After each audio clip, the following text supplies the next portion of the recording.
तो नमस्कार मेरी प्यारी लॉयल फैमिली, कैसे हैं आप सभी। मैं आपकी क्रीपी लेडी फिर से आपका एक नई कहानी के साथ स्वागत करती हूं। कहानी शुरू होती है कोलकाता से, जहां एक परिवार हंसी खुशी से रह रहा था।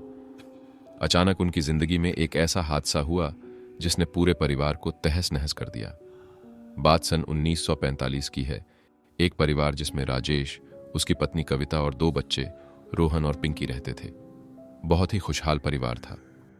राजेश अपनी बेटी पिंकी के साथ बाजार गया था। पिंकी हर बार की तरह रास्ते में तरह तरह की चीजें देखने के लिए उत्साहित थी। बाजार से घर का सामान और थोड़ी सब्जी खरीदने के बाद लौटते समय पिंकी की नजर एक खिलौने की दुकान पर पड़ी। उसने राजेश से कहा, पापा मुझे खिलौना चाहिए। नहीं बेटा, बाद में ले लेंगे। नहीं पापा, मुझे तो अभी खिलौना चाहिए। ठीक है, चलो तुम्हारे लिए खिलौना लेते हैं। वे दोनों दुकान के अंदर गए। दुकान में बहुत से अच्छे अच्छे खिलौने थे।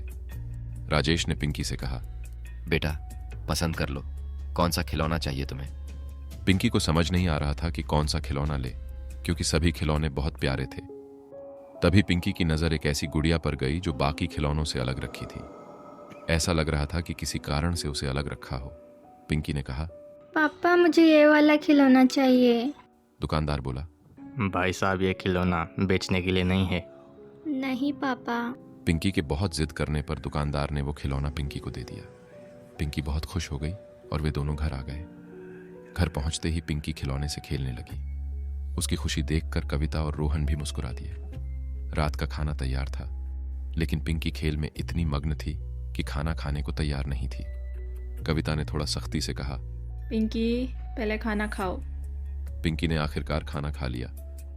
रात के करीब 10 बज रहे थे। कविता बोली, चलो बच्चों सो जाओ, सुबह स्कूल भी जाना है। लेकिन पिंकी खिलौने को अपने साथ लिए बिना सोने के लिए तैयार नहीं हुई। आखिरकार उसने खिलौने को अपने तकिए के पास रखा और सो गई। लगभग रात के 12 बजे होंगे। सब सो रहे थे, लेकिन उसी समय कमरे में कुछ हरकत हुई। वो खिलौना हिला। उसकी लाल आंखें अजीब ढंग से चमक रही थीं और फिर वो अचानक चलने लगा। कमरे में हल्की सी आवाज गूंजी, जैसे कोई लकड़ी के फर्श पर चल रहा हो। अचानक कविता की नींद खुली। उसने गौर से देखा, लेकिन उसे कुछ नहीं दिखा। उसने राजेश को जगाने की कोशिश की, मगर राजेश ने नींद में ही कह दिया, चूहा होगा, सो जाओ। कविता ने खुद को समझाया और फिर सोने की कोशिश की, लेकिन आवाजें बंद नहीं हुई। आधी रात का समय था। कविता को बार बार ऐसा लग रहा था कि कुछ सही नहीं है। उसने धीरे से उठकर बच्चों के कमरे की तरफ कदम बढ़ाए। जब उसने दरवाजा खोला तो उसके पैरों तले जमीन खिसक गई। उसने देखा कि वो खिलौना चाकू लेकर रोहन के बिस्तर के पास खड़ा था। कविता के चीखने से पहले ही खिलौने ने चाकू रोहन के पेट में घोंप दिया। कविता की चीख से पूरा घर जाग गया। राजेश कमरे की तरफ दौड़ा। उसने रोहन को खून से लथपथ देखा और गुस्से में खिलौने को उठाकर दीवार पर दे मारा, लेकिन तब तक बहुत देर हो चुकी थी। राजेश और कविता रोहन को तुरंत अस्पताल लेकर गए, लेकिन डॉक्टर ने जवाब दे दिया, आप बहुत देर कर चुके हैं, अभी कुछ नहीं हो सकता। ये सुनते ही जैसे उनकी दुनिया खत्म हो गई। इस घटना के बाद पुलिस ने मामले की जांच की, लेकिन कुछ भी अजीब नहीं मिला। खिलौने की बात पर पुलिस ने परिवार को सदमे में समझकर केस बंद कर दिया। राजेश और कविता ने भी उस शापित खिलौने को एक डिब्बे में बंद करके दूर जंगल में दफना दिया।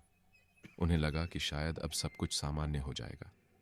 तभी कुछ दिनों बाद अचानक एक रात दरवाजे पर दस्तक हुई। जब कविता ने दरवाजा खोला तो देखा दरवाजे पर रोहन खड़ा है और उसके हाथ में वही खिलौना था। और अचानक ही रोहन और खिलौना दोनों हवा में गायब हो गए। ये सब देख राजेश और कविता ने घर छोड़ने का फैसला किया, लेकिन उन्हें कहीं शांति नहीं मिली। जहां भी जाते खिलौने की हंसी और रोहन की परछाई उनका पीछा करती। आखिरकार एक दिन राजेश और कविता भी रहस्यमय तरीके से गायब हो गए। उनका घर आज भी वीरान पड़ा है। जो कोई भी उस घर के पास से गुजरता है उसे खिलौने की हंसी और एक बच्चे की आवाज सुनाई देती है, जो कहती है, चलो खेलते हैं।